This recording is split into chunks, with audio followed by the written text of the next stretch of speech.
Skylar Thomas, Angry Ecologist here. I'm going to try something a little bit different. I'm going to respond to viewer comments. I've gotten a couple of excellent ones from Eric, I think Torbay. I don't know if it's French or if I'm saying it wrong, but today's question deserves a thorough response. And you see the darkness of the room. I was out early this morning, got to start at 5:30 a.m. and get the work done, and then I come and hide inside. I've got the blackout curtains up because California once again is turning into crematoria, unbearably hot in a lot of sections of it. And with that in mind, I would like to invite all climate deniers to turn off their air conditioners. Just never turn them back on. In fact, go live out where the wild animals are and experience what we are causing them to go through. No, no, no. You're hiding inside in your climate controlled house, your climate controlled car, your climate controlled office, stuffing your face with planet killing products, typing about how everything's fine. Anyway, back to the episode at hand. What does Eric say? Eric says, in your multi year observations, have you encountered any area where neither human nor goats have access but are filled with non native invasive plants? Yes. I ask because there's a claim among the regenerative grazing crowd that if grass is not mown or grazed, then it becomes moribund. Moribund, huh? I have to. You're exercising my vocabulary bounds. This is justification for grazing because otherwise that moribund area will slowly desertify. But if their claim is true, then we can turn it around and say that's how we can control invasives by doing absolutely nothing, and slowly they'll disappear as the land desertifies. Holy moly, there's so much to get into there. First of all, I can't not think about Alan Savory, who slaughtered so many elephants generation after generation after generation of elephants because he decided that nature didn't know what it was doing and elephants were going to desertify Africa. I mean, humans always think that they need to come in and manage things, and we always F it up. Give me some examples of where we tried to do better than nature and it turned out actually being better than nature in ecological terms. I don't want this disconnected, holier than thou, superior species. Look, we built a skyscraper and that's better. No, no, no, I'm talking about the health of the planet type of better. So, man, the fact that Alan Savory effed up as bad as he did and was as wrong as he was and gets to have the Savory Institute promoting regenerative grazing just blows my mind. Um, I got to go through Eric's question piece by piece because there's a lot in there. So, are there any areas without human access or goat access with non native species? Yes. Um, I mean, there's access, but people don't go there. California is absolutely devastated by these invasive plants. So they're kind of everywhere. There's very few places that you're not going to encounter this. Off the top of my head, you could go to a beach. You could go deep into Tahoe. Even sections of Tahoe have it. Some extreme climate areas where those plants don't like to be, but one of the problems with them is that they seem to not have a problem being in most places. So, the reason I spent so much time on that is that the very presence of those plants after centuries of promoting them through European agriculture that was just thrust upon this habitat all at once with European contact, uh, you're going to have a hard time not finding them. So, human and goat access or not isn't necessarily enough evidence to base a claim, but it is a starting point to look at the next question. The claim about it becoming moribund.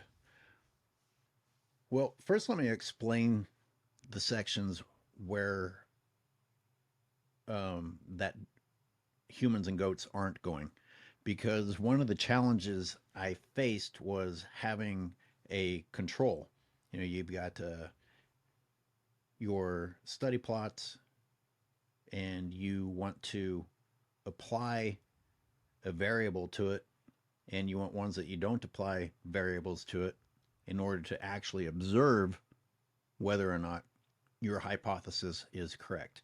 And what all of these cities and these counties and these people are doing is just claiming that the hypothesis has been proven.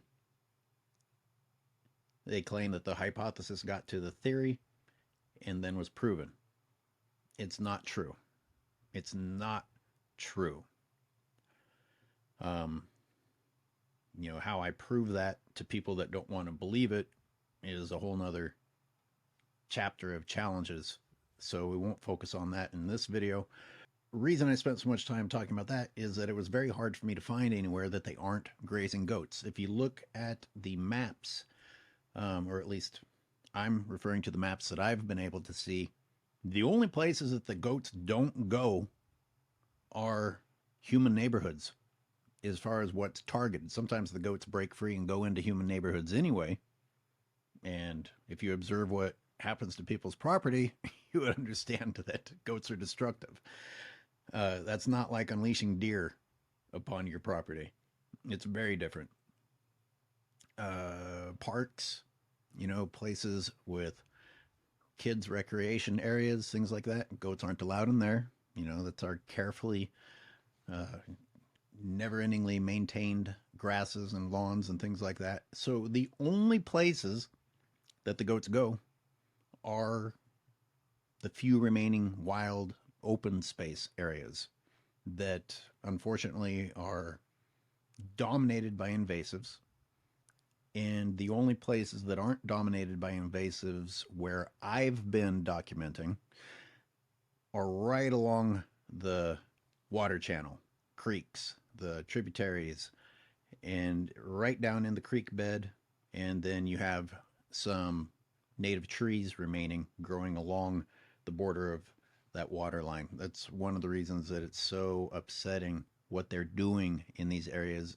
They're actually feeding the native plants to the goats first.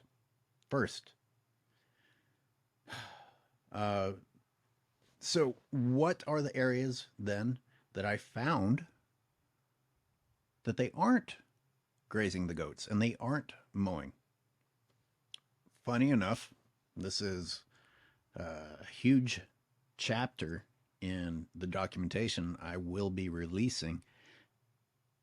The areas where the city has chosen to try to do good, I guess, by planting trees, even though they don't even plant them properly.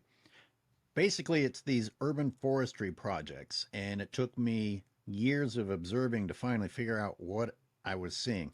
The first thing I realized is that they would not graze the goats where they planted their trees. They will graze the goats where naturally occurring saplings and trees are, and the goats annihilate them. Somehow that's fine. You can destroy nature's plants, but if the humans planted them, then they put up the cones and they put in the irrigation lines and they put up fences when the goats arrive. They do not let the goats near the trees that they planted. That was the first thing that I realized, and I had to go around all the miles of the city and see if in fact this was a recurring theme, and it was. But the weeds keep growing in between the trees, so what do? They go out there with weed whackers. And I'll get to how stupid weed whackers are a little bit later.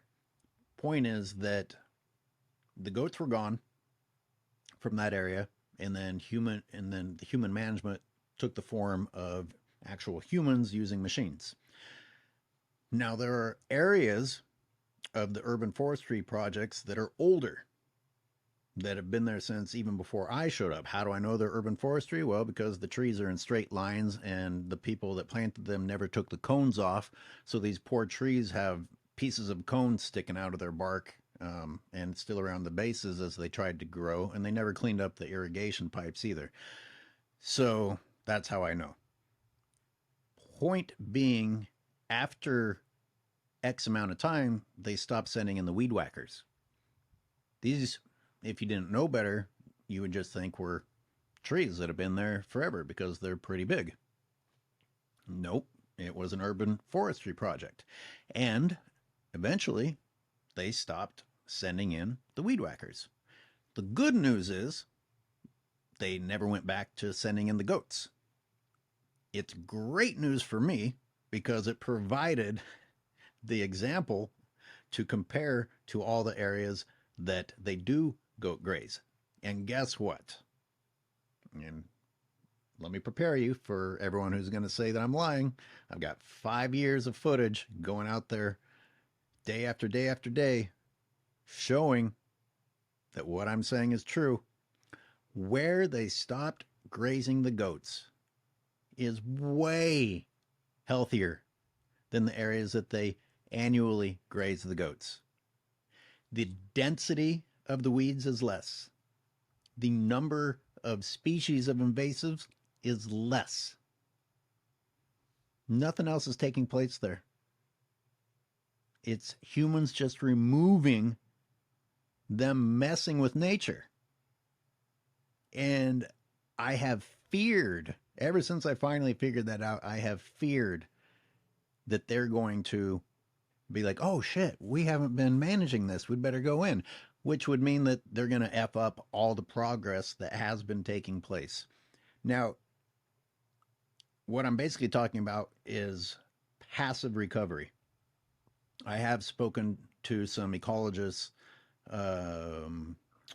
far more experienced than myself, who have tried to tell me about examples of passive recovery. Removing livestock was the first step toward recovery for these natural habitat areas. Did it happen overnight? Of course not. We're talking about centuries of dominance of invasive plants. But you had to remove what was causing there to never ever be any healing, which is the livestock. It's mind-boggling that I'm saying the only way things can start to heal is by removing the livestock, while the narrative, while what's being sold to everybody, is that the livestock are what's necessary to fight the problem.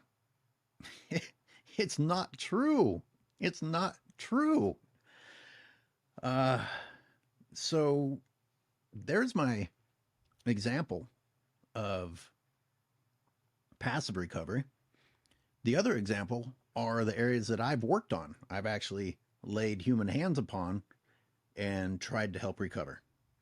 And those examples are very, very clear. So imagine if not only you didn't bring in the livestock and you didn't spend the crazy amounts of money. It's very expensive.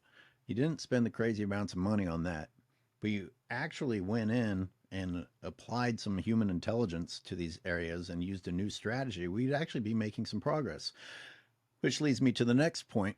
Show me the progress. This goat grazing has been going on for so long, and yet I have yet to be shown a single area where things have improved.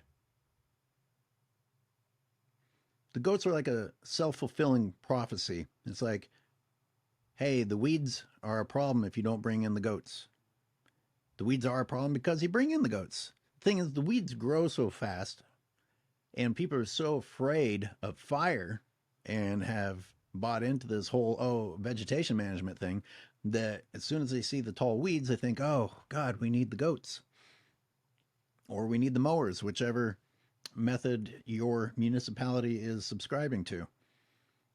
And it's a self-fulfilling prophecy because you're making the problem worse.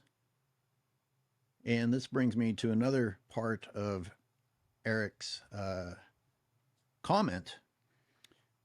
where he said that the goats had to be there, otherwise you're going to run into problems. What I'm seeing is the weed problem getting worse and worse, and the amount of time that the goats are present getting longer and longer, because the weeds grow so fast and they don't care what time of year it is, that by the time the goats, the Pinole Valley Ridge is one area that's a pretty big amount of acreage that I've been documenting, that the goats are being moved off to different sections of it to graze. And by the time they actually get hauled out of there, they're there about 6 months of the year at this point, which is crazy. The problem is already almost full grown in some of the areas that they grazed by the time they leave. By the time they leave. So, what direction do we go if we're going to keep fighting the weeds with goats? You're basically going to have goats there year round. You just turned livestock animals into permanent residents out there, instead of there ever being any hope for any wildlife to come back and do what they were meant to do. And no, livestock grazing is not like wildlife grazing. It's not. It's not. It's a whole nother episode to go down. It's not. Moribund. So this means that if it's not being stimulated, if it's not being eaten, and new generations, healthy generations, aren't being allowed to grow via weed whacking and grazing, that it will lose its vitality. These are annuals. These are annual plants. They grow fast and they die fast, no matter what you do. And the soil is effed. If you're concerned about the quality of the soil, you got to go back a long way, because animal agriculture effed that soil up like crazy. Exploitive farming effed that soil up like crazy. So don't give me this bullshit concern about the area being moribund. Stop it. It's a bullshit concern. But we go back to the idea that humans need to manage everything. So before mowers and goats, I guess all the soil and all the plants were moribund, right? Because nature didn't know what it was doing. Just like these people that think you have to haul leaves away from trees. Yeah, because God or Mother Nature just didn't think that one through. Didn't know what to do with the leaves once they fell. I mean, you stop and think about human behavior, and we don't do things that actually indicate that we're intelligent. So, more specifically, let me point out that if you don't manage it, it takes care of itself. It falls over. It falls over and it becomes soil. It gets broken down and the process just continues. I think people have this idea that if you don't manage it, the weeds just start growing to the size of trees, or that there will end up being like mounds and mounds and mounds of dead weeds out there. No, no, that's not what happens. And mowing certainly doesn't prevent that from happening. What the mowing does is chop it up into smaller pieces, and then they leave it on the ground. So the seeds got to the ground faster, and these invasive plants start growing at the earliest opportunity. They don't really care what time of year it is. You give them a tiny bit of moisture and some soil, and they're growing. Shit, you don't even always need soil. I've seen these invasive annual grasses grow in extreme conditions. So you've got basically the next generation growing through the old generation and amongst the old generation. That was something that I noted in videos that I haven't released. That was I guess at one point in time, it was a little bit of a revelation to me to realize I'm looking at multiple generations at the exact same time, both standing next to each other. The weeds will not stop, and the time of year doesn't matter. They're not going to stop. The whole approach of thinking that we're managing these weeds through mowing or goat grazing is just wrong. And again, I ask you, show me where it's improved. Year after year after year, driving down these highways in California and seeing all the hills turn golden and filled with fire fuel. And then you'll sometimes be able to see the cattle or the horses or the goats. Tell me what year that ever improved. No, it's the same problem year after year after year. How about instead of banging our heads against the wall and just dumping resources into something that isn't actually getting us anywhere, we rethink the strategy? Which brings me to another video I haven't released, because when I first started talking about this, one of the things that people would throw at me is, well, then if you're so smart, what's the solution? As if me not being able to provide the perfect solution on the spot means that all the evidence that I provided that the current plan not working actually is working, just because I don't have the new plan. Well, I do have the new plan, but I'm not going to reveal it in this video. It's already run long, hasn't it? Let me make sure I didn't miss anything in Eric's excellent question. Yeah, I should have gotten some clarification on exactly what they mean by the grass would become moribund. We're talking about annuals. We are unfortunately not talking about any perennials. So it's dead. It's not going to become healthier. It's not going to, the vitality of this dead grass is not going to change. So maybe they're talking about the soil in the next generation being worse. I don't know. Oh, the desertification. So one of the things that the goats do is compact the soil to where eventually you can't tell the difference between walking on pavement or earth. And it's really unhealthy. The goats have desertified some of the areas I've been observing. And with the fire fuel thing going on, I started asking myself, well, is this what humans are actually going to be happy about? Death? As long as there's nothing alive there, they'll say mission accomplished.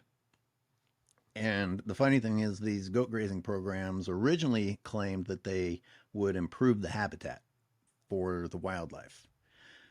Well, that's not true, and it's not happening. So I've actually observed them changing their signs and changing the verbiage on their websites to just saying that they reduce the fire fuel. And you can't actually say that they're lying on that one, because as long as you go out there and look right after the goats ate, it was reduced. It's back pretty fast. He didn't really accomplish anything, but technically it was reduced for a little bit.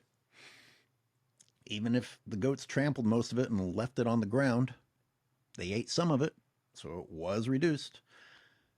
But what kind of a planet do we want? Do we want it at the point where we can't tell the difference between pavement and the soil? People are so afraid of vegetation. Everyone's chopping down the trees in their yards. Nobody wants leaves around, because leaves have been blamed for things, even though it's actually the promotion of animal agriculture that is spreading the ultimate kindling. These annual grasses are the ultimate kindling, and they are covering the state. Yes, the trees eventually burn, but that's not the kickoff point. And it's interesting, your point at the end, Eric. I don't know if you were trying to be a smartass toward them and their comment, but indeed, if the weeds are going to cause desertification, meaning the soil is going to be so unhealthy that even the weeds won't grow. Yeah, sadly, I guess that's what the goal was, right? We need to decide, first of all, and you don't see it on any paper, and you don't see anyone coming out and measuring the progress. So there's no way to say or hold anyone accountable. But which is it?